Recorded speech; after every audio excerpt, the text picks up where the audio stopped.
cá. Quem quiser abrir para a liturgia, irmãos. Bom irmão. Evangelho de Mateus, capítulo 1. Vamos, irmão. Vamos, Sofia. Vamos, irmão. Legal. Deixa eu pegar o meu esboço aqui. Hoje eu vou usar bastante ele.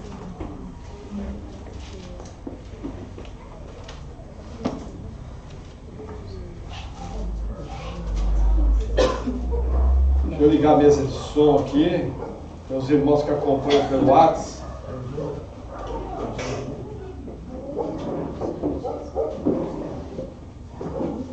A Lu botou água para lá. Então ela já traz. Puxa essa água aqui para cá, para cá do meu lado. Então vamos à leitura da palavra, vamos à nossa liturgia. Evangelho de Mateus, capítulo 1, diz assim: livro da geração de Jesus Cristo, Filho de Deus, Filho de Abraão.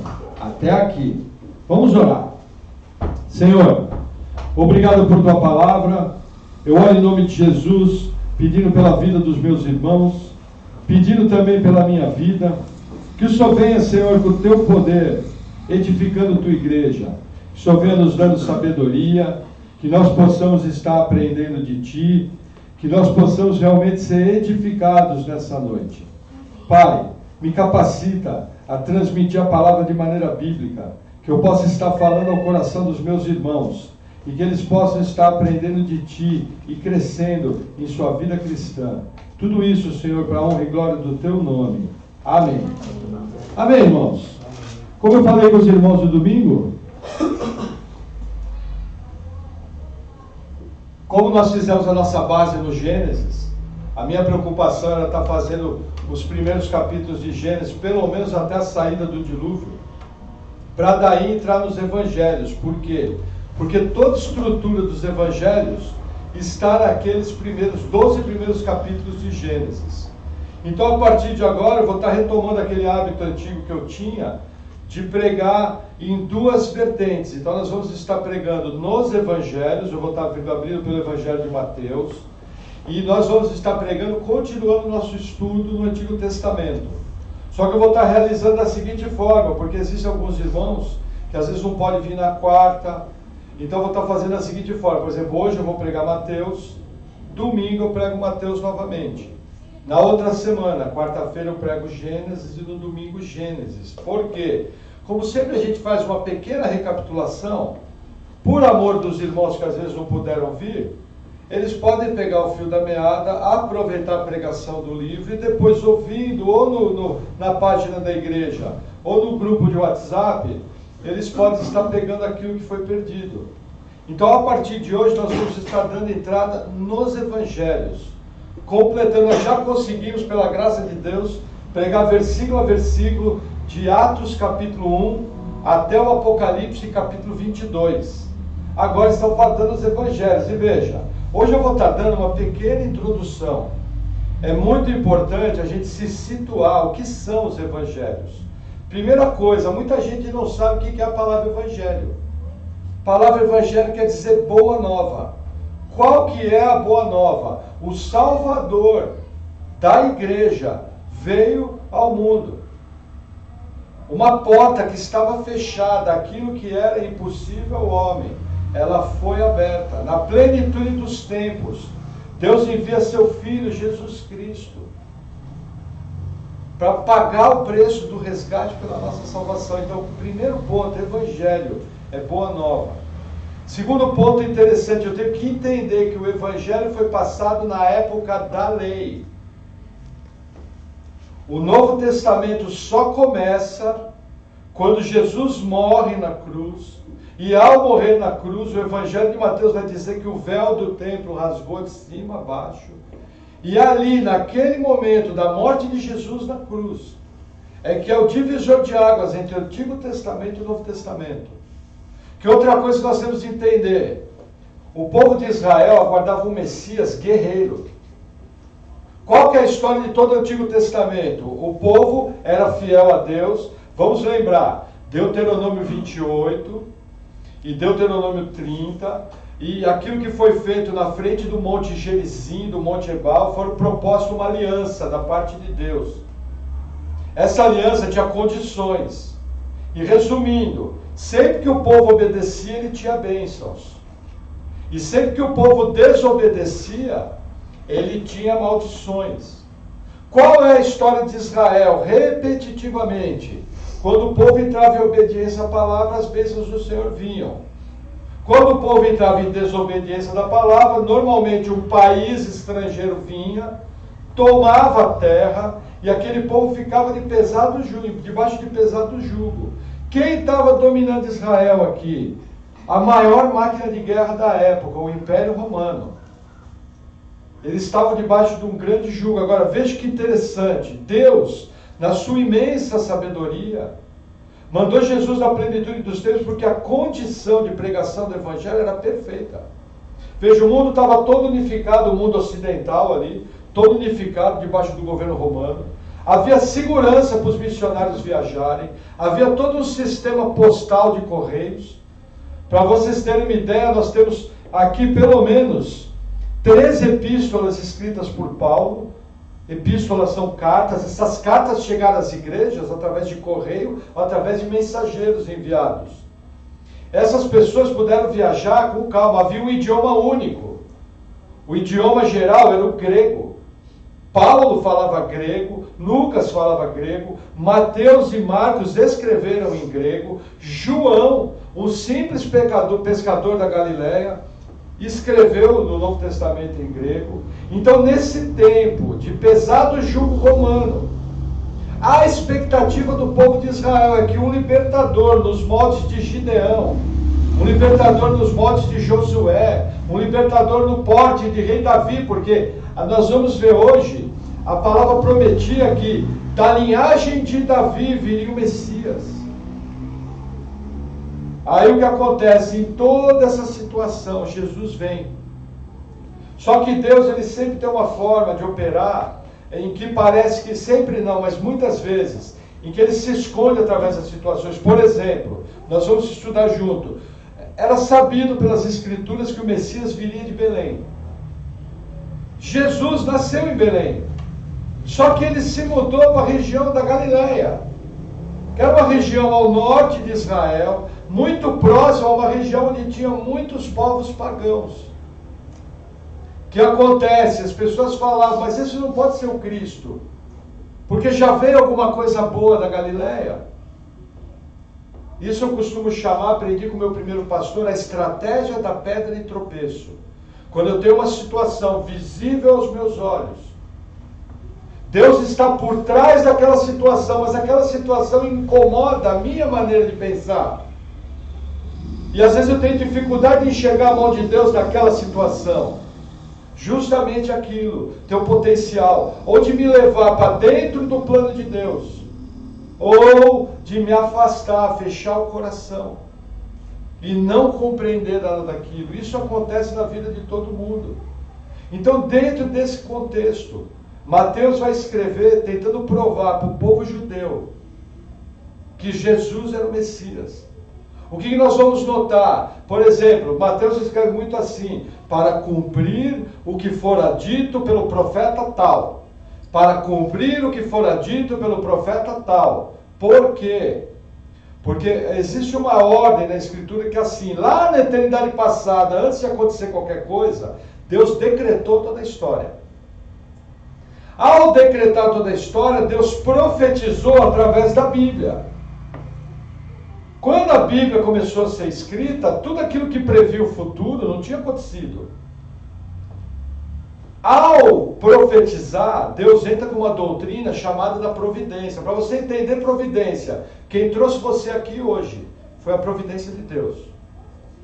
Quem fez com que você acordasse de manhã com saúde foi a providência de Deus. Quem conduziu você na sua vida até aqui foi a providência de Deus. E através da providência se cumpre o caminho da salvação. Aqui não tem nada acidental. Jesus veio no tempo certo, na hora certa, da maneira correta. Agora veja que interessante. Muitos dos seus não o receberam. Aqui eu tenho o primeiro ensino. Por exemplo, hoje em dia, a igreja ela tem um tipo de um ensino falso, onde eu não vejo na Escritura isso, sobre um grande avivamento. Nesses 20 anos de salvo, o que eu mais ouço é grande avivamento, grande avivamento, grande avivamento. Eu já vi pregadores perguntarem, por que vocês não ganharam pinhais para Jesus? Fiquei horrorizado, porque nem Jesus ganhou Jerusalém para ele. Eu pergunto, quem tem mais unção, Jesus ou eu? Então, nesse tão famoso avivamento, a Bíblia me fala o contrário. A Bíblia fala o seguinte, quem foi eleito vai crer. Em Cristo vai ter a vida eterna. Quem não foi eleito, pode dar marretada, pode dar machadada. Nem diante dos milagres do próprio Deus a pessoa vai crer. Para você ter uma ideia como é duro o coração do homem, se Deus não muda esse coração. Os fariseus, vendo os milagres de Jesus, falaram que os milagres dele vinham de Belzebu, maioral dos demônios, e com isso blasfemaram contra o Espírito Santo, dizendo que o poder de Cristo era poder demoníaco. Isso me leva a ter um coração agradecido, porque veja, eu sou tão pecador quanto Anás, quanto Caifás. Se eu for comparar a minha vida com a lei de Moisés, eles são mais santificados do que eu, porque eles seguiam muito mais a lei de Moisés do que eu, mas Deus veio e na sua soberania escolheu me salvar. Talvez os piores pecadores Deus veio e salvou, pela graça dele. Isso é um outro aspecto interessante. A gente muitas vezes esquece que o mundo está debaixo da maldição da lei. Quando a lei foi dada, o mundo inteiro ficou encerrado debaixo da maldição da lei. Por quê? Está escrito assim, maldito todo aquele que não seguir os preceitos da lei. Esse sou eu, esse é você. Por quê? Porque ninguém aqui nessa sala consegue seguir 100% a lei de Moisés. Por isso que a gente precisa de Cristo. Porque em Cristo existe a justificação do pecado de não ter cumprido a lei. São coisas que eu não paro para entender. Por exemplo, quando eu estou evangelizando uma pessoa, eu estou evangelizando um ser criado em imagem e semelhança de Deus, que porém é maldito para Deus. Está encerrado debaixo de maldição. Essa é a realidade da nossa vida. Até o dia que você conheceu a Cristo, você estava debaixo da maldição da lei. Você é inimigo de Deus. Deus é contra você. Porque Deus não pode suportar o pecado diante dele, mas pela sua graça, como os irmãos têm ouvido sempre, ele vem, nos justifica, paga o preço pelo nosso pecado, nos compra. E eu posso me achegar com todas as imperfeições que eu tenho diante de Deus, inclusive apresentar minhas orações, inclusive cantar louvores, inclusive pegar uma coisa contaminada como dinheiro e colocar no gasofilácio da igreja. Uma coisa que as pessoas matam, as pessoas roubam, as pessoas mentem. Tudo isso é possível por causa da chegada do Messias, por causa da chegada de Jesus. Então esse é o quadro do Evangelho. Que mais? Olha uma coisa interessante. Deixa eu tomar um gole d'água.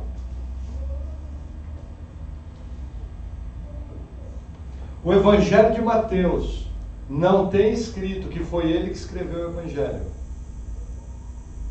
Não tem uma citação dentro do Evangelho que fala Mateus escreveu esse Evangelho.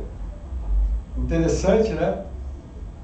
Primeira coisa que eu aprendo, se entende que quando não aparece quem escreveu, é porque não era importante. Segundo, que a pessoa não queria aparecer, queria dar toda a honra, toda a glória a quem merece honra e glória. O que nós vemos nos tempos modernos? Pregadores no melhor estilo executivo, no melhor estilo empresário, onde os pregadores e suas grandes obras aparecem muito mais às vezes do que um humilde pescador da Galileia, salvador do mundo, que nasceu próximo a animais, de uma família humilde, que teve que viver da doação de homens que vieram de uma terra distante, para poder ser sustentado numa terra estranha. Existe alguma coisa errada com o tipo de evangelho que a gente tem visto. Aqueles 12 homens que nós vamos ver que Jesus escolheu eram homens pobres, homens grosseiros, que abriram mão de tudo e mudaram o mundo antigo. Paulo, que era de família muito rica, considerou como esterco e abriu mão de tudo para viver uma vida simples, mas mudaram o mundo. Isso serve de uma vacina a tomar cuidado com esse tipo de evangelho que é só vitória, é só bênção, é só dinheiro, é só coisa boa. Não é isso, gente. A gente ama o Senhor porque Ele nos salvou. Eu amo o Senhor porque eu quero conhecer os seus altos caminhos. Eu ando com o Senhor porque eu quero adquirir sabedoria vinda dele. Eu quero ser íntimo do Senhor. Como eu costumo dizer, eu quero viver a grande aventura que é andar com Cristo na minha única vida na terra. É isso que nós temos que ter o foco. Agora veja que interessante, como eu sei que foi Mateus? Existe uma coisa chamada de história da igreja, que não está no Evangelho. Mas logo no primeiro século, vários irmãos como eu, como você, registraram que esse Evangelho foi escrito por Mateus. Quem foram eles? Por exemplo, eu anotei alguns nomes aqui. Clemente de Roma, Tertuliano, Policarpo, Orígenes, Inácio de Antioquia. Antioquia é aquela cidade que aparece logo no começo do livro de Atos, onde Barnabé vai atrás de Paulo, e a partir de Antioquia todos os missionários saem para ganhar a Europa e a Ásia. Inácio de Antioquia fala que Mateus escreveu o seu evangelho na Síria. Até achei curioso, gente, hoje se você vai na Síria, é um deserto de cristianismo. Não tem praticamente crente na Síria. Olha que interessante, há 2000 anos atrás, era o centro que mais enviou missionários. O número de missionários que a igreja de Antioquia enviou é muito maior que o de Jerusalém. Foi a partir de Antioquia que esses homens foram enviados para ganhar a Europa e a Ásia. O que eu aprendo com isso? Olha que interessante, o norte da África, onde existem países hoje como Egito, como a Líbia, como a Etiópia, como o Marrocos, como a Nigéria, o norte da África, praticamente 90% era crente. Hoje você vai no norte da África, você vai na Síria, não tem crentes. O que eu aprendo com isso? Várias coisas, por exemplo, quem era crente naquela região teve que fugir. Quem ficou foi morto, quando os muçulmanos vieram tomar tudo. O que eu aprendo mais? Estou tendo um mover de Deus aqui hoje, não é garantido que daqui a 20 anos vai ter. Por exemplo, o Brasil. Eu cresci no Brasil como um país católico. Eu vi esse país se tornar evangélico, mas eu preferia que esse país se tornasse cristão. Porque quando eu fui salvo, os 5% que eram crentes faziam muito mais diferença do que os 30% que hoje se autodenomina evangélico. Que não faz diferença nenhuma no mundo gospel corrompido, com falta de testemunho, com falta de vida cristã verdadeira, só show, só oba-oba, só dinheiro. Numa boa, meu irmão, eu não troco os 5% da época que eu fui salvo. A turma fazia de tudo para servir a Deus. A grande maioria fazia esforço. A grande maioria pagava preço. Faltava um monte de coisa para a gente. Estava comentando com o Rodrigo. Primeira vez que Deus me deu entendimento de dízimos e ofertas, eu tinha uma biblinha de estudo. E tinha uma Thompson. Não tinha ferramenta. A gente não tinha dinheiro para comprar livro. Aquela Bíblia eu tive que trocar por um filme cristão VHS.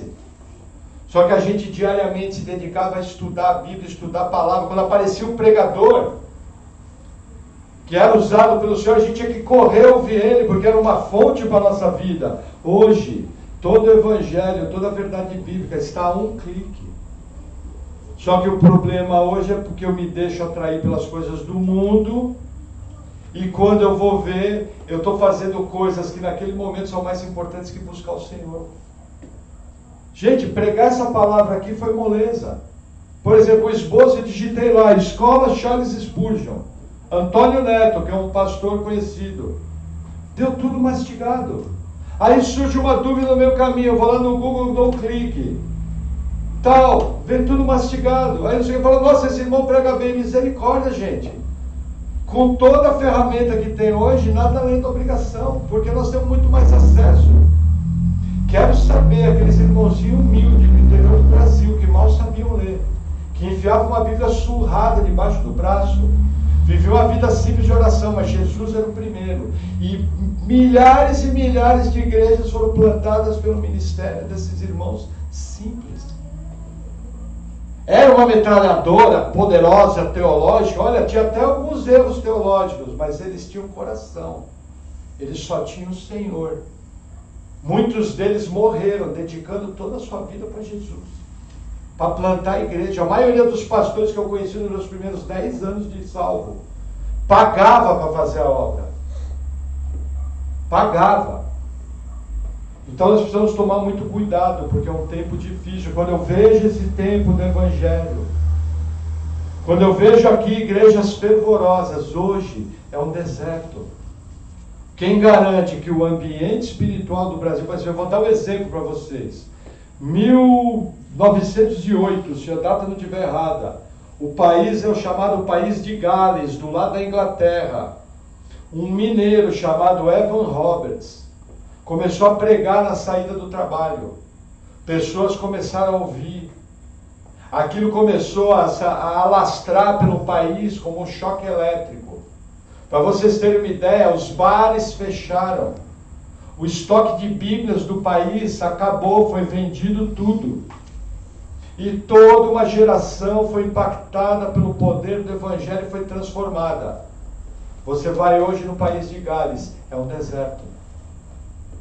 Você vai hoje no país de Gales, talvez tenha os piores, a Alemanha de Martinho Lutero, os piores filósofos anticristãos. Por quê? Porque a igreja precisa tomar cuidado na hora de passar o bastão. A própria Jerusalém, onde vai se passar a maioria dos fatos do Evangelho, hoje tem 3% de cristãos.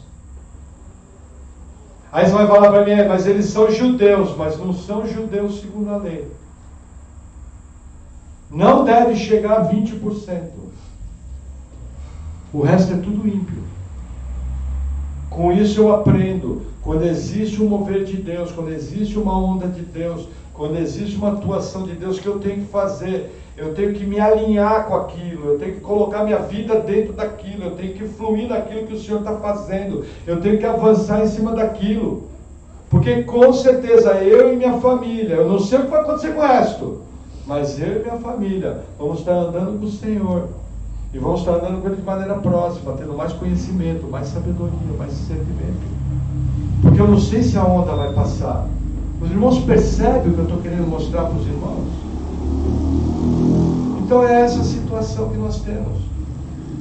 É isso que eu começo a aprender aqui nos Evangelhos. Amém? Então vamos seguir, deixa eu dar agora.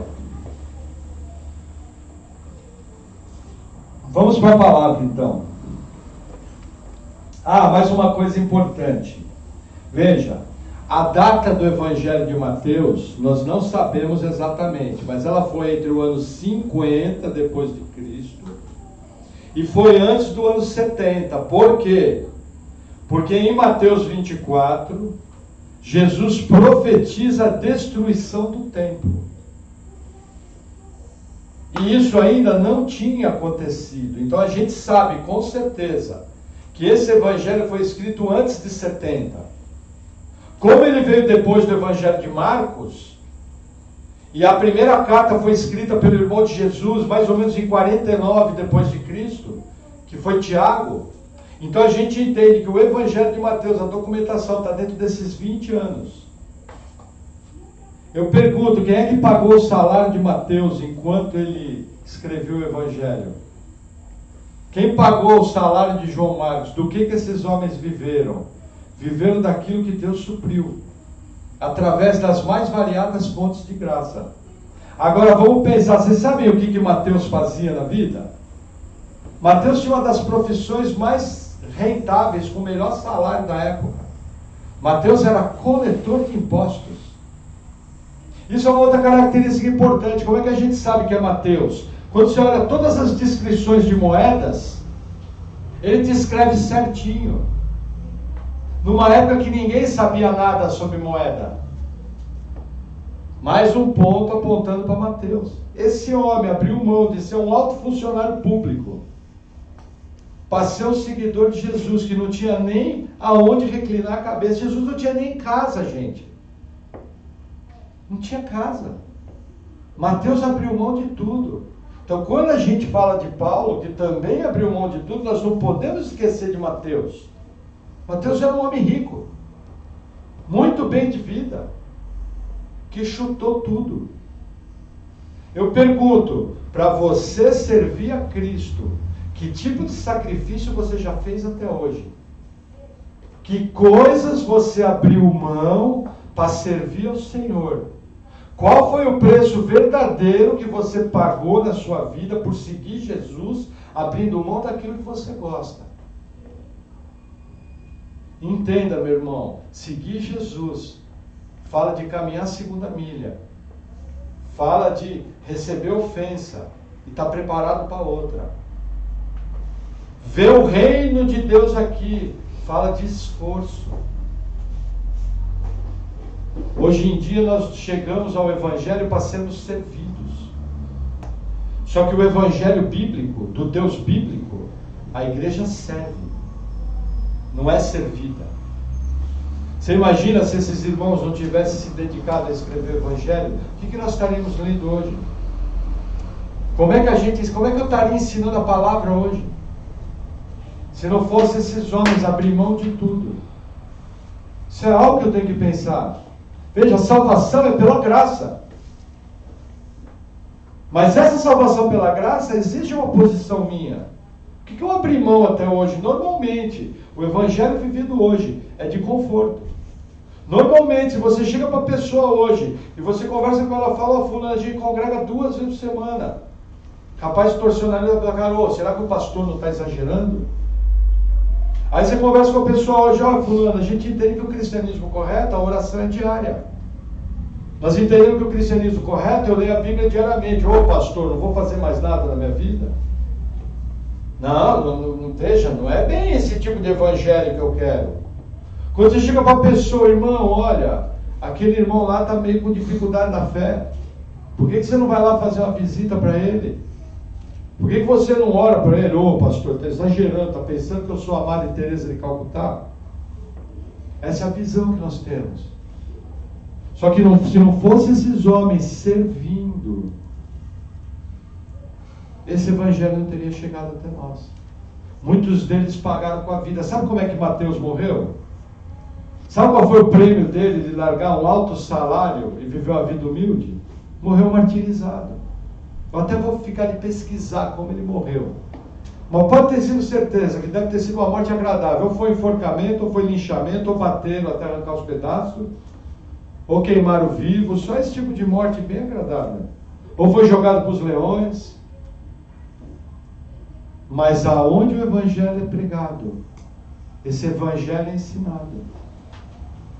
E ele, quando vier Jesus, o seu reino vai ter seu galardão. E nós vamos estar lá vendo o galardão dele. Amém? Então vamos lá, vamos à leitura da palavra. Eu vou falando aqui, a página vai virando. Misericórdia. Acho que eu encosto aqui a barriga. Então vamos lá. Livro da geração de Jesus Cristo, filho de Davi, filho de Abraão. Abraão gerou a Isaque, Isaque gerou a Jacó, e Jacó gerou a Judá e a seus irmãos. E Judá gerou a de Tamar, a Pérez e a Zerá. E Pérez gerou a Esrom, e Esrom gerou a Arão. E Arão gerou a Aminadab, e Aminadab gerou a Naasson. E Naasson gerou a Salmão. E Salmão gerou de Raabe, a Boaz. E Boaz gerou de Rute, a Obed. E Obed gerou a Jessé. E Jessé gerou do rei Davi. E o rei Davi gerou a Salomão, da que foi mulher de Urias. E Salomão gerou a Roboão, e Roboão gerou a Abias, e Abias gerou a Asa, e Asa gerou a Josafá, e Josafá gerou a Jorão, e Jorão gerou a Uzias, e Uzias gerou a Jotão, e Jotão gerou a Acás, e Acás gerou a Ezequias, Ezequias gerou a Manassés, Manassés gerou a Amon, e Amon gerou a Josias. E Josias gerou a Jeconias e a seus irmãos, na deportação para a Babilônia. E depois da deportação para a Babilônia, Jeconias gerou a Salatiel, Salatiel gerou a Zorobabel, e Zorobabel gerou a Abiúde, Abiúde gerou a Eliaquim, e Eliaquim gerou a Azor, e Azor gerou a Sadoque, e Sadoque gerou a Aquim, e Aquim gerou a Eliúde, e Eliúde gerou a Eleazar, e Eleazar gerou a Matã, e Matã gerou a Jacó, e Jacó gerou a José, marido de Maria, da qual nasceu Jesus, que se chama o Cristo, de sorte que todas as gerações, desde Abraão até Davi, são 14 gerações, e desde Davi até a deportação da Babilônia, 14 gerações, e desde a deportação para a Babilônia até Cristo, 14 gerações. Até aqui, esse é o texto que nós vamos usar hoje e domingo. Por que esse trecho aqui enorme? Fala, meu Deus, eu já estava ficando maluco. Primeira coisa que eu tenho que entender, um judeu tinha que provar pela genealogia que ele era judeu. O livro de Neemias fala que houveram homens que quando voltaram do exílio babilônico não conseguiram provar sua nacionalidade judaica. E não tiveram o benefício que o judeu tinha pela lei. Essas genealogias ficavam guardadas no tipo de um órgão público. Então o que acontece? Existem duas genealogias na Bíblia, no Novo Testamento. A que Mateus fez e a que Lucas fez. Lucas fez uma genealogia até Adão. Mateus escolheu fazer uma genealogia até Abraão. Por quê? Porque o Messias tinha que ser filho de Abraão. Nós vamos ver isso aqui junto. E também ele tinha que ser descendente de Davi. Nessa leitura que nós falamos aqui, vários reis. Salomão, Ezequias, Uzias, Josias, Manassés, aquele irmão que eu vou sentar do lado dele e perguntar, ô irmão, como é que foi a tua conversão? Eu amo a história de Manassés. Todos esses reis. Por quê? Porque Mateus está fazendo uma conexão direta com Davi, fazendo uma conexão direta com Abraão. Agora veja que interessante, uma coisa que a gente nunca percebe. A genealogia aqui, primeiro, ela não é completa. Existem mais de 14 gerações. Aí você pergunta, por que, irmão? Porque Mateus escolheu pegar os principais. Segundo problema, a genealogia de Mateus não fecha com a genealogia de Lucas. Quer ver que barato? Vamos ler aqui. Mateus capítulo 1, versículo 6, diz assim: E Jessé gerou ao rei Davi, e o rei Davi gerou a Salomão, da que foi mulher de Urias. Nós vamos falar da Batseba no domingo. Então o que fala aqui? Na genealogia de Mateus, Davi gerou a Salomão. Aí olha que interessante, versículo 16, 15. E Eliúde gerou Eleazar, e Eleazar gerou a Matã, e Matã gerou a Jacó. Olha quem é Jacó. E Jacó gerou a José, marido de Maria. Duas informações dessa genealogia. Primeiro, Jesus aqui é descendente de Salomão e de Davi. O avô adotivo de Jesus chamava Jacó. Agora, quer ver que interessante? Vamos abrir no Evangelho de Lucas, capítulo 3. Você vai 2 livros à frente. Lucas, capítulo 3. Eu já fiquei empolgado, fui para o 11 já. Lucas 3. Eu vou ler o versículo 23.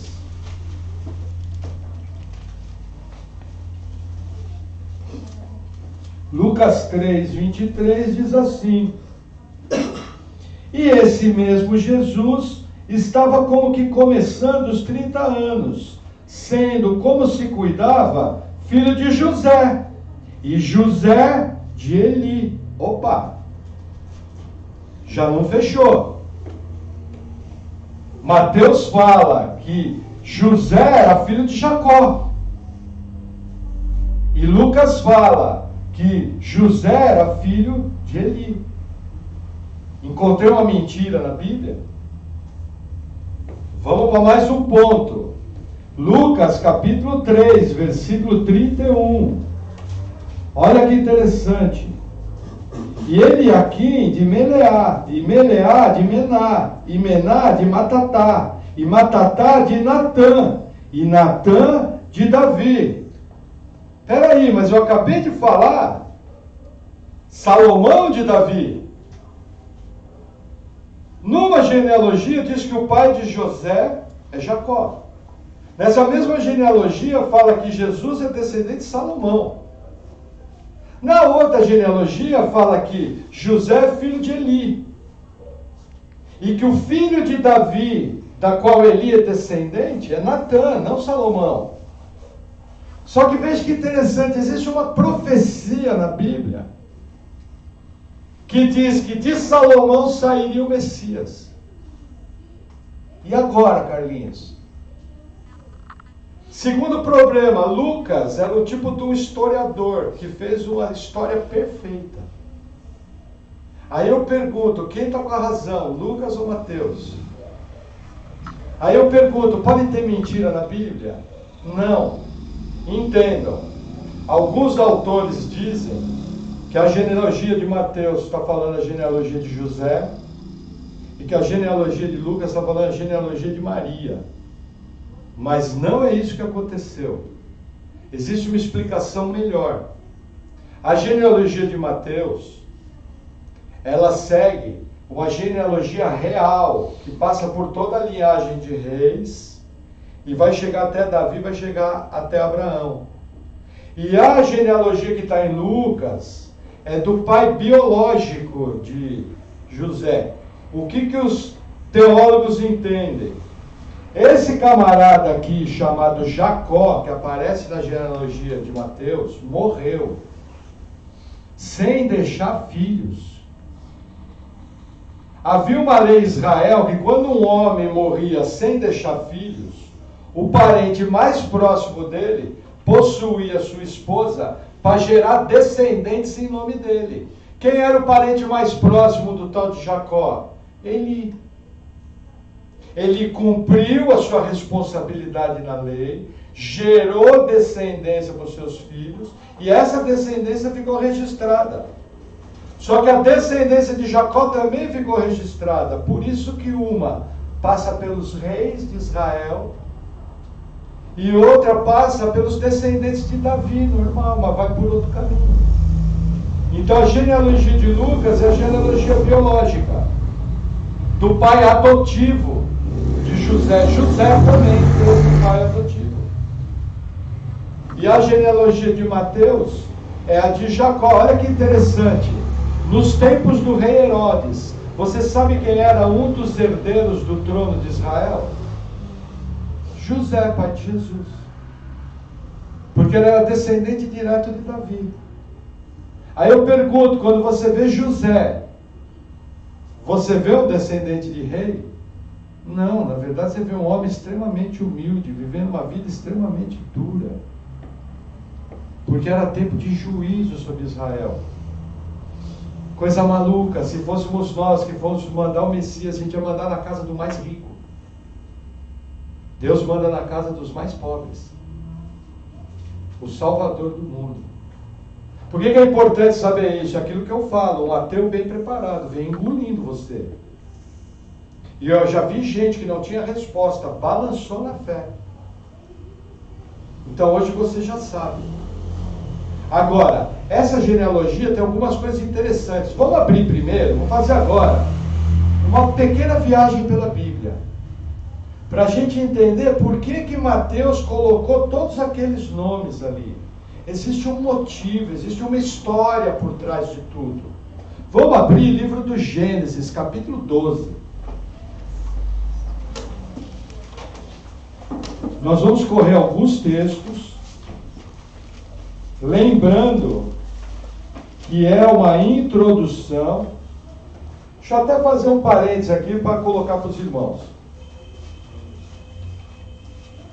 Conversando com alguns irmãos, eu comecei a notar que alguns estavam tendo uma dificuldade com algumas características da palavra. Alguns, por exemplo, chegaram para mim e falaram, mas eu não quero saber história. Eu quero saber o que aplica diretamente na minha vida. É uma exigência justa? Sim, eu imagino que quando você... Só que eu tenho que entender que a pregação do Evangelho não é voltada apenas para o meu bem-estar. Um dos principais aspectos da pregação do Evangelho é glorificar o nome de Deus.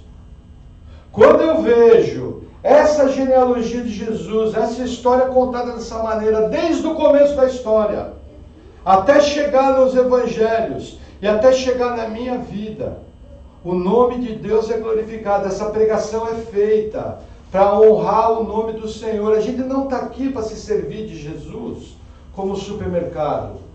Nós estamos aqui para servir e glorificar o nosso Rei. E toda pregação que evidencia o poder de Deus, a soberania de Deus, ela tem que ser bem-vinda. Gera um pouco de dificuldade? Sim. Mas à medida que eu vou amadurecendo da fé, eu vou deixando para trás aquele alimento espiritual para criança, como fala em Efésios. Paulo fala, vocês deviam já ter saído do leite. Vocês já deviam ter avançado para o alimento espiritual sólido. Em outro texto ele fala, para que Cristo seja formado em vós. Então o crente, veja, uma criança que só come bis, vai ficar doente. Uma criança que só come bolacha recheada, vai ficar doente. Criança precisa comer arroz, feijão, carne, salada, legumes. Precisa comer tudo que é bom. Da mesma maneira nós precisamos nos adaptar com as pregações que engrandecem o nome de Deus, e o seu poder, e a sua soberania. E também tenho que me alegrar com as pregações que servem de maneira prática pela minha vida. Pregações desse tipo, como uma introdução ao Evangelho, o que eu tiro de prático disso? Eu vou dizer o que eu tiro de prático, Maurício. Eu fico de boca aberta, de ver a soberania de Deus, de ver o poder de Deus atuando, de ver Deus realizando tudo aquilo que Ele decretou. Se Ele é poderoso para fazer tudo isso, Ele é poderoso para fazer toda a sua vontade na minha vida. Isso faz com que cresça a minha fé, isso faz com que cresça o meu amor, isso faz com que cresça o meu compromisso. E eu quero cada vez mais conhecer o Senhor. Então é importante que eu entenda que no meu prato de comida tem que ter salada, tem que ter carne, tem que ter comida sólida, senão eu nunca vou crescer. Vou viver como meninos. Amém? Então vamos lá, primeiro texto. Deixa eu até virar a página. Vamos virar assim. Gênesis capítulo 12. Logo nós vamos passar, versículo 3. Aqui é uma palavra a Abraão. Diz assim: abençoarei os que te abençoarem, e amaldiçoarei os que te amaldiçoarem, e em ti serão benditas todas as famílias da terra. Como que Deus cumpriu essa profecia? Eu pergunto. Em Abraão, quando estava em vida, foi possível todas as famílias da terra serem abençoadas? Não. Como que Deus cumpriu essa profecia? Quem é o descendente de Abraão? Nós vimos pela genealogia de Mateus. Jesus. Gálatas capítulo 3 fala que o descendente, Jesus, é o que traria a salvação. Está lá em Gálatas 3. Olha onde começou essa história aqui, mais ou menos 2.250 anos antes. E Deus foi fiel para cumprir cada palavra que deu a Abraão. Abraão nem sabia do que Deus estava falando. Quer ver outro texto? Mesmo livro do Gênesis, capítulo 22. Olha que interessante. Versículo 18. Olha que interessante. Repetindo a profecia. E em tua descendência serão benditas todas as nações da terra, porquanto obedeceste a minha voz. Olha que interessante. Deus promete um filho a Abraão. Esse filho vem quando Abraão está com 99 anos, quase 20 anos depois. Quando Sara já era uma senhora de 79 anos, o nome desse filho, Isaque. Quando o menino está bem, Deus fala, me dá teu filho em sacrifício. Abraão, por 3 dias, junto com o servo, leva Isaque para um monte chamado Monte Moriá, onde se imagina que hoje está no centro de Jerusalém, na mesquita Domo da Rocha, no Muro das Lamentações. E quando Abraão levanta o cutelo para sacrificar Isaque, O mundo espiritual vê que a aliança de Deus com Abraão era válida, porque Deus tinha tudo que queria de Abraão. E é lógico, Abraão tinha tudo da parte de Deus. A partir dali, a aliança é válida. A partir dali, Deus começa a ter um povo na terra. Daquele povo, 2.200 anos depois, aproximadamente 2.000 anos, o Messias prometido entraria na terra. É isso que Mateus está querendo mostrar. Gente, o Deus que prometeu o Messias lá com o pai Abraão, cumpriu, ele está aqui. Eu e você somos alcançados por essa profecia por causa de Cristo. Quer ver outro texto? Deixa eu tentar seguir uma cronologia aqui. Livro de Crônicas, 2 Samuel, capítulo 7, uns 8 livros à frente. 2 Samuel 7. Eu acabei me esquecendo do Jimmy. Vou te dar a página, me perdoe. 2 Samuel 7, é página 360. 2 Samuel 7, é página 364. Eu vou ler o versículo 12 em diante. Diz assim: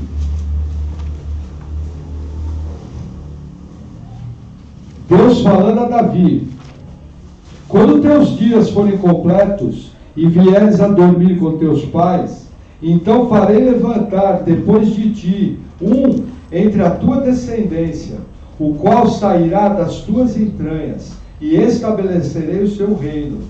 Este edificará uma casa ao meu nome, e confirmarei o trono do seu reino para sempre. Eu lhe serei por pai, e ele me será por filho. E se vier a transgredir, castigá-lo-ei com vara de homens, e com açoites de filhos de homens. Com a minha benignidade não se apartará dele.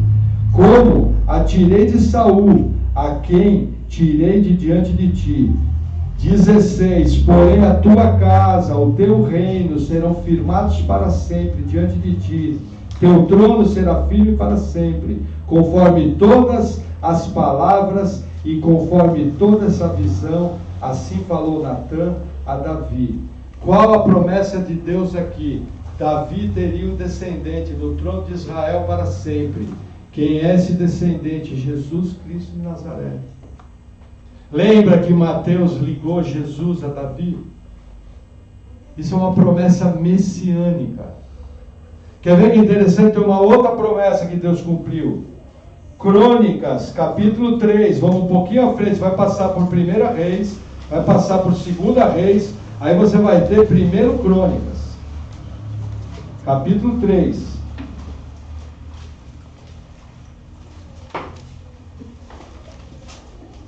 Primeiro Crônicas 3, versículo 9.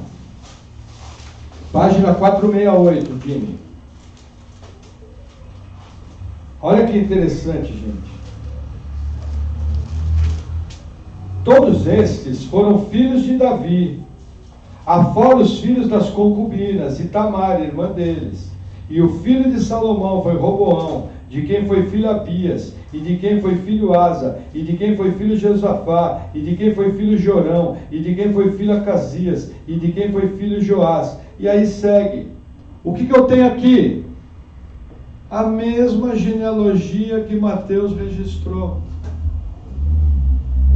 Mateus não inventou nada. Ele simplesmente pegou o registro que estava lá e colocou. É a mesma genealogia. As coisas de Deus não são aleatórias. As coisas de Deus são bem fundamentadas. É tudo às claras. É tudo nítido. Na nossa vida as coisas têm que ser assim. Tudo transparente, tudo nítido, tudo correto. Sim, sim, não, não. O que passar disso provém do maligno, diz a Escritura. Mais um texto em Crônicas. Crônicas 3, versículo 17.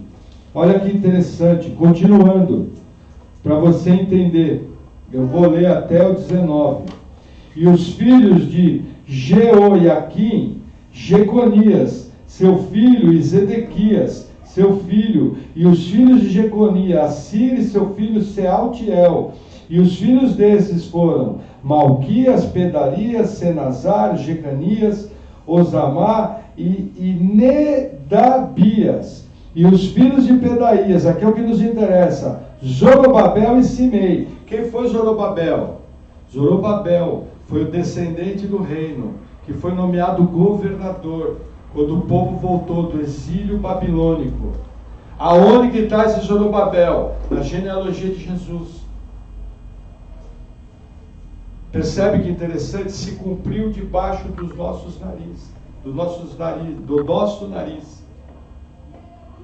Tranquilamente. Só que o povo, quando estava lá no exílio, eu pergunto, você está no exílio, em terra estranha, um povo muito mais poderoso que você. Você imagina com terra natal? Você imagina que Deus pode fazer? Vou falar para você, hein? Só por Deus. Eu pergunto, na nossa vida, quando a gente tem luta, quando a gente tem dificuldade, não tem situações que você fala, olha, não tem jeito, está tudo perdido, está tudo acabado, não tem solução, só Jesus na causa. Não é assim? Eu pergunto, 2.500 anos, mudou alguma coisa a vida de fé que o povo de Deus tem que ter? Sabe qual era a única promessa que esse povo aqui tinha? Livro do profeta Jeremias: por 70 anos te manterei cativo e depois mandarei de volta. A pergunta é, será?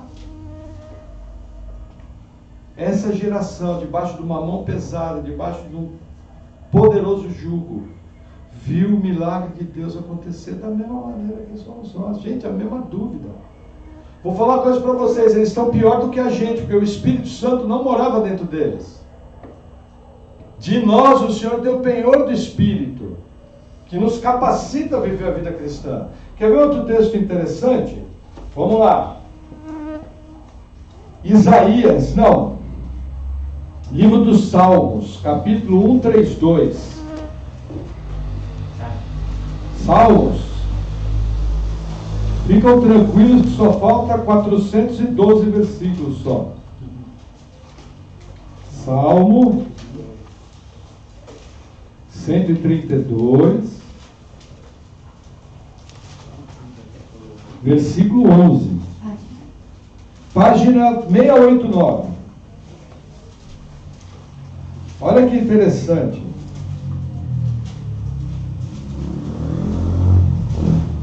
O Senhor jurou com verdade a Davi, e não se apartará dela. Do fruto do teu ventre porei sobre o teu trono. Se os teus filhos guardarem a minha aliança e os meus testemunhos que eu lhes hei de ensinar, também os seus filhos se assentarão perpetuamente no teu trono. Porque o Senhor escolheu a Sião e desejou-a para a sua habitação, dizendo: este é o meu repouso para sempre. Aqui habitarei, pois o desejei. Abençoarei abundantemente o seu mantimento. Fartarei de pão os seus necessitados. Também vestirei os seus sacerdotes de salvação, e os seus santos saltarão de prazer. 17. Ali farei brotar a força de Davi. Preparei uma lâmpada para o meu ungido. De quem que o salmista está falando? Quem é o ungido? Jesus Cristo. Qual a promessa? Trono eterno. Cumpriu ou não cumpriu? Cumpriu. O que eu aprendo aqui? Todas as promessas que o Senhor faz em sua palavra se cumprem 100%. Nossa, irmão, isso eu já sei, mas que eu tiro isso de útil. Meu amigo, a coisa está difícil. Se você não se apegar com as promessas do Senhor, você não vai ter força. Isso é fé. Fé não é ser um sujeito enfesado. Nossa, hoje acordei bem, acordei enfesado. Fé é você crer de todo o seu coração que Deus é poderoso para fazer. Ah, mas eu não estou sentindo. Não se sente fé. Sentir é campo das emoções. A fé é simples. Ou eu tenho, ou eu não tenho. Ou eu creio que Deus cumpre a sua promessa, ou eu não creio. Não é sentindo. É crendo. Por que isso? Porque no momento difícil é o que vai te segurar. Por isso a profecia é tão importante. Vamos para mais um texto. Isaías capítulo 11, mais à frente.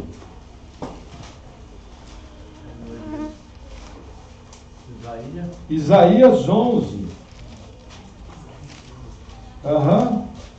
Página.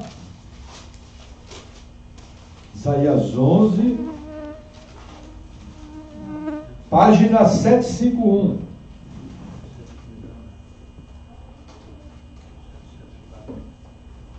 Isaías 11, vou ler o versículo 1. Porque brotará um rebento do tronco de Jessé, e das suas raízes um renovo frutificará, e repousará sobre ele o Espírito do Senhor, o Espírito de sabedoria e de entendimento, o Espírito de conselho e de fortaleza, o Espírito de conhecimento e de temor do Senhor, e deleitar-se-á no temor do Senhor, e não julgará segundo a vista dos seus olhos, nem repreenderá segundo o ouvido dos seus ouvidos, mas julgará com justiça aos pobres, e repreenderá com equidade aos mansos da terra, e ferirá a terra com a vara da sua boca, e com o sopro dos seus lábios matará o ímpio, e a justiça será o cinto dos seus lombos, e a fidelidade o cinto de suas entranhas. Quem é esse? Jesus, nosso Salvador, nosso Rei. Na genealogia de Jesus está Jessé, que foi gerado de quem? Foi gerado de Boaz com a moabita Ruth, que era uma mendiga na terra de Israel. Olha que interessante, do mesmo jeito que Deus coloca na genealogia grandes reis, colocar nos tempos de hoje lendas vivas da história de Israel, Deus também coloca uma mulher que foi mendiga, Deus coloca outra mulher que foi prostituta cultural, Deus coloca outra mulher que foi adúltera, Deus coloca uma mulher que era cananita, que era Tamar, do povo que ia ser derrotado, esposa que de Judá gerou os filhos. Isso mostra o quê? A salvação é para todos. Todos quem? Ricos, pobres, brasileiros, europeus, africanos, reis, funcionário público, vendedor, lixeiro. Isso quer dizer a salvação para todos. Todos os tipos de pessoa podem ser alcançados pela graça de Deus e serem salvos. Mais uma profecia cumprida. Gente, você pode achar que isso é sem importância. O Rodrigo, há uns 8 anos atrás, ele caiu na página de um rabino judeu, anticristo. E esse rabino desafiava cada profecia na palavra. E ele simplesmente debochava de cada profecia. E inclusive questionava. O Rodrigo, com 12 anos, idade do João, me procurou. Não sei se você lembra desse fato. Lembra que eu peguei várias profecias da vida de Jesus se mostrando? Gente, a fé do menino foi balançada. Se eu não tivesse as ferramentas da profecia bíblica cumprida, talvez o Rodrigo hoje não seria quem ele é. Vê como é importante conhecer o Senhor, vê como é importante conhecer a sua palavra. Sabe o que o rabino falava? Nasceu em Belém. Quantos não nasceram em Belém? Agora, porque uma pessoa nasceu em Belém é o Messias, só que esse rabino escondia, de maneira maligna, o conjunto de profecias que se cumpriram em Jesus. Numa oportunidade nos evangelhos, eu vou mostrar para os irmãos, mais de 30 profecias simultâneas se cumpriram em Jesus. É impossível esse número de profecias se cumprir de maneira espontânea. Tem que ter um ser inteligente regendo tudo para fazer. Esse tipo de coisa que a gente vê no Senhor mostra o poder do Deus que escreveu a minha vida, o poder do Deus onde eu encontro fortalecimento. Gente, se você não conseguir segurar a sua fé no poder de Deus, vou te falar, você não segura em mais nada. Se você não segurar a sua fé na confiança que você tem no Cristo, de que Ele te salvou, Ele te resgatou, Ele vai acabar a obra, Ele vai fazer tudo que tem que ser feito, Ele vai encaminhar todas as coisas. Meu amigo, você está vendido, você não vai se segurar em mais nada. Sabe o que vai acontecer? Vai vir a tempestade, o seu alicerce, como não é firmado da palavra, vai ser arrancado e vai arrancar com raiz e tudo. E lá para baixo do rio você vai ver pedaço de mesa, pedaço de espelho, pneu de carro, guarda-roupa, e você todo quebrado no meio. Não construa sua fé sobre o vento. Tem que construir a fé em algo firme. Palavra de Deus. Conhecimento do Senhor. Oração, certeza de que Ele cumpre. Ah, mas eu não estou vendo. Ele cumpre. Independente de você ver ou não. Eu pergunto. Abraão viu todas as famílias da terra ser benditas nele? Vou responder não. Aí eu pergunto, se Abraão duvidasse, ele ia levar Isaac para o sacrifício? Vocês acham que um cara que não tem fé em Deus ia sacrificar o seu único filho? Agora olha a natureza da fé de Abraão. Aonde que Abraão se segurou? Abraão se segurou o seguinte, espera aí, Deus falou que no meu descendente vai ser como a areia do mar. O que Abraão raciocinou? Espera aí, ele me deu um filho. Ele é Deus. Se ele prometeu, é simples. Eu não sei o que ele vai fazer, se ele vai ressuscitar, se vai acontecer o que for, mas ele prometeu no meu descendente, pode sacrificar. Você teria essa fé hoje? Eu pergunto, os desafios da sua vida são maiores ou menores do risco da vida do seu filho? Tudo é bem menor, né? Tudo é bem mais fácil. Numa boa, né? Todo mundo playboyzinho, roupinha, comidinha. Lógico, temos pessoas no nosso meio que estão passando por dificuldade, mas se comparar com os irmãos da África, é tudo rico. E aí na primeira luta, na primeira dificuldade, eu desanimo. Ai Deus, o que eu faço? Eu não sei o que está acontecendo. O que está acontecendo é o seguinte, você não está querendo se encaixar com o script da sua vida. Deus escreveu sua história. O plano dele vai se cumprir. Dentro desse plano vai ter momento difícil. Então está na hora de você crescer, de você amadurecer na fé, se encaixar no plano de Deus. E aproveitar o momento, porque se foi Deus que mandou, é bênção. Mas pastor, está doendo, é bênção. Pastor, está difícil, é bênção. Por que eu sei que é bênção? Porque o meu Deus, o meu Pai, é bom. E as suas misericórdias duram para sempre. Ou isso é verdade na minha vida ou não é. Ou o que eu estou vivendo é uma palhaçada, estou enganando a mim mesmo. Eu sou um religiosão, carregador de Bíblia, que quando vem a crise minha fé não funciona. Se não funciona é que ela está sob um fundamento errado. Na verdade, gente, outro dia eu vi o Granconato falando, faz 2 semanas, fiquei de boca aberta. Sabe qual foi a frase do Granconato? Ele falou, ó, os irmãos da nossa igreja, falando da igreja dele, criaram um ídolo, que eles chamam de Deus, e criaram um estilo de adoração, que não é bíblico, e não conhece o Senhor das Escrituras. Conheço essa frase.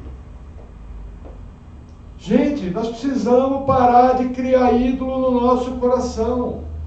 Eu preciso me achegar conhecendo o Deus da Bíblia, confiando no Deus da Bíblia, amando o Deus da Bíblia, tendo certeza que Ele vai fazer. Parar de andar por sentimento.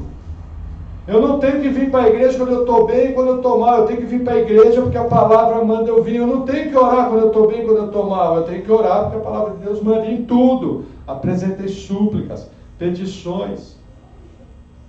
Como que eu resisto na fé? No mundo tereis aflições, tende bom ânimo, eu venci o mundo. Mas pastor, dói. É isso aí mesmo, é o remédio que você precisa tomar. Ou você pensa que tomar benzetacil é fácil? Por exemplo, estou lutando com uma enfermidade aí. Gente, eu comecei a ter minhas primeiras dores de estômago em novembro do ano passado. Nós estamos entrando em dezembro, ainda não curou. Aí eu pergunto, eu tenho alguma dúvida que Deus cura? Não. Aí a segunda pergunta, mas Senhor, se o Senhor cura, por que não curou? Tem que haver uma resposta. A primeira coisa que eu pergunto, Senhor, é uma disciplina? Existem coisas na minha vida que o Senhor quer mudar? E a minha oração é sincera. Está aqui o Rodrigo, que eu converso bastante. Eu não tenho dificuldade nenhuma em obedecer ao Senhor. Se o Senhor falar, eu quero que você ande agora pulando com uma perna. Gente, já fiz coisa muito pior, já deixei de ganhar dinheiro por obedecer a direção do Senhor. Só que quando eu vou, eu oro, não vem resposta. Quando eu vou, bato na porta, fico sem resposta. E aí tem dias que melhora. Eu falo, nossa, Deus está agindo. E aí quando eu acho que Deus está agindo, no dia seguinte piora. E aí eu oro de novo. E aí você fala, mas Senhor, por que eu não estou vendo? Senhor, me mostra. Assim que o Senhor mostrar, obedece. Começa a limpar a vida, começa a tirar coisa errada, começa a tirar de lá, começa a mexer. Deus mostra, você limpa. Deus mostra, você faz. Deus manda consertar, você conserta. Mas eu pergunto, não era muito simples Deus fazer assim? Estava curado. Só que Deus, lá na eternidade passada, escolheu que a coisa funcionasse dessa forma. O que eu tenho que fazer, Senhor? Obrigado. Imagina o apóstolo Paulo, orou 3 vezes, quando estava doente. E eu creio que era uma enfermidade bem pior que a minha, porque chama de espinho na carne, mensageiro de Satanás. Deus responde para Paulo, a minha graça te basta. Muitos de nós, se Deus dá essa resposta, a gente faz bico. E a gente vira as costas para Deus e fala, quer saber de uma coisa? Eu não vou mais para a igreja, eu não gostei. Me dá meu pirulito que eu vou embora. Nossa, pastor, palavra dura, porque veja, quem é adulto faz o que tem que fazer. Eu pergunto, se você está sem vontade, você está passando por uma luta, você deixa de trabalhar? Se você está passando por problemas, seu filho está desanimado, você deixa de mandar ele para a escola? Curioso, quando é com Deus, a primeira coisa que acontece errado é virar as costas para Deus e vou embora. Esse é o tipo de cristianismo que você acredita? Você acha que com esse cristianismo de virar as costas assim que vem a luta, esse é o cristianismo que você tem segurança de salvação? Essa é a confiança que você tem no Jesus que salva? Eu acho que está na hora da gente aprender a ser mais maduro, inclusive eu. E aí entender que nessa vida a gente tem luta, nessa vida a gente tem aflição. Mas nessa vida eu tenho um Deus maior que tudo isso. Eu tenho um Deus que efetivamente faz, Ele é um Deus que decreta, mas Ele faz. E para Ele não existe nada difícil. Nós lemos domingo, Salmo 138. Tudo que Deus quis, Ele fez. Tudo. O que Deus quer fazer, Ele faz. Se não está acontecendo na minha vida, é porque não é o tempo. Ou o que é pior, aquilo que eu estou querendo não é para mim. Nunca vai acontecer. Nesses tempos, o que eu tenho que fazer? Humildemente. Me render a Cristo, me render à sua vontade. Senhor, é a tua vontade. Me dá a graça de mais um dia. Senhor, é a tua vontade. Olha, perdão, Senhor, porque a minha fé é pequena. Mas a tua palavra fala que se eu tiver uma fé como um grão de mostarda, que é a pequena fé, eu vou dizer para essa montanha, algo grande pode acontecer. Então, Senhor, eu tenho essa fé. Minha fé é pequena, mas ela é baseada em Ti. Ela é baseada no Teu poder. Eu creio na Tua promessa. Eu creio que o Senhor está no controle de tudo. O problema, Senhor, não é o Senhor, sou eu. Quem está triste, sou eu. Quem está desacorçoado, sou eu. Mas eu confio em Ti. O Salmo mais ou menos fala assim, por que está entristecida a minha alma? Confiarei no Senhor. Imagina Davi, para encerrar a palavra, está vindo essa ilustração. Davi se transformou num grande herói nacional. Matou o gigante. As mulheres cantavam o nome de Davi. De repente esse homem se viu numa caverna, com 400 homens amargurados de espírito, endividados, tudo empipinado. E se tornou inimigo público número 1. Se tornou o cara mais perseguido de Israel. Sabe o que Davi fez? Pegou firme com Deus. E naquele momento, ele escreveu alguns dos salmos com maior profundidade da vida com Deus. Depois daquele momento, depois da caverna, ele se tornou o maior rei de Israel. Não só bastasse isso, com todos os seus defeitos, ele tem a promessa que o descendente dele sentaria no trono de Israel para sempre. Quem é o descendente? Jesus Cristo de Nazaré. Aí eu pergunto, é fácil viver numa caverna? Que nós possamos estar compreendendo, pela graça de Deus, todas as situações, boas ou ruins, que acontecem na nossa vida. Que a gente possa ficar firme e na palavra, confiando no Senhor. Porque somente isso me mantém no caminho. Qualquer coisa diferente disso, a minha fé vai naufragar. É uma posição. Senhor, fechou o céu, está tudo preto, eu estou triste, não estou acreditando em nada, mas eu tenho fé em Ti. Independente de qualquer coisa, eu estou com o Senhor. Essa é a fé bíblica. É uma posição. E da mesma maneira que Deus cumpriu tudo isso, Ele vai cumprir na nossa vida. Que nós possamos, através dessa pregação do Evangelho, estar com esse coração aberto de quem é Deus, do que Ele fez, do que Ele faz, do que Ele pode fazer. Que a gente possa, aprendendo a Bíblia, engrandecer o nome do Todo-Poderoso. Amém? Amém. Vamos orar? Eu vou orar em cima disso, tá?